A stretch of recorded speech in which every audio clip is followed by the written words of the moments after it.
ये जो civil society के हमारे जितने रिप्रेजेंटेटिव है, हम सब ने सुबह मीटिंग की थी। उसके बाद हम लोगों ने सीईसी साहब के ऑफिस में जाके उनके साथ भी काफ़ी लंबा चौड़ा विस्तार में हमने मीटिंग किया है। और अभी तकरीबन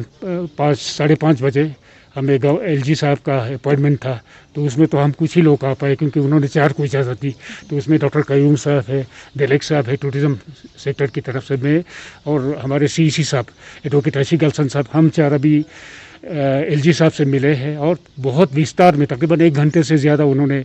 वक्त दिया हमें। उसमें हमने डिटेल से ये चर्चा किया। एक तो जिस तरह से कोविड अभी लद्दाख में फैल रहा है सेकेंड वेव में, और इसके बहुत ही बुरा नतीजा हमारे सामने है, जिसमें कि तकरीबन हर दिन कोई ना कोई फैटेलिटी होता है, डेथ होता है। और उसके अलावा हमने ये पाया कि ना सिर्फ अर्बन एरिया में बल्कि रूरल एरियाज़ में, दूर दूर दराज इलाकों में भी कोविड का संक्रमण है, बहुत तेज़ी के साथ फैल रहा है। तो इसके देखते हुए सिविल सोसाइटी के हमारे जितने अहदेदार हैं उन्होंने ये हमें तय पाया कि कम से कम 15 दिन का लॉकडाउन, कंप्लीट लॉकडाउन, ये बहुत ही ज़रूरी है इस चेन को ब्रेक करने के लिए और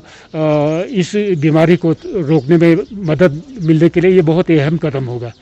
जैसा कि आप सभी जानते हैं, इससे पहले भी जब ये सेकेंड वेव यहाँ पर शुरू हुआ था संक्रमण, तो उस वक्त भी सोशल रिलीजियस ऑर्गेनाइजेशन जितने थे और हमारे सिविल सोसाइटी के लोगों ने, सीईसी साहब और डीसी साहब भी थे उसमें, जो कि डिज़ास्टर मैनेजमेंट के अथॉरिटी के चेयरमैन है, तो उनके मौजूदगी में हमने मीटिंग किया। तो उस वक्त हमने ये कहा था कि अगर इस समय 15 दिन का, 2 हफ्ते का अगर लॉकडाउन हम कंप्लीट करते हैं तो शायद उससे ये चेन ब्रेक हो जाएगा। शायद उस वक्त ये अगर किया होता तो जिस तरह के नतीजे आप देख रहे हैं आजकल, तो वो शायद नहीं होता।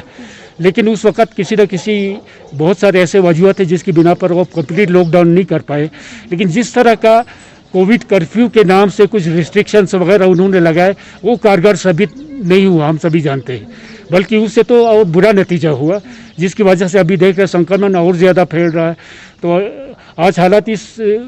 हद तक पहुंचा है कि दुकानदारों को, जितने शॉपकीपर्स हैं, उनका अब टेस्टिंग हो रहा है।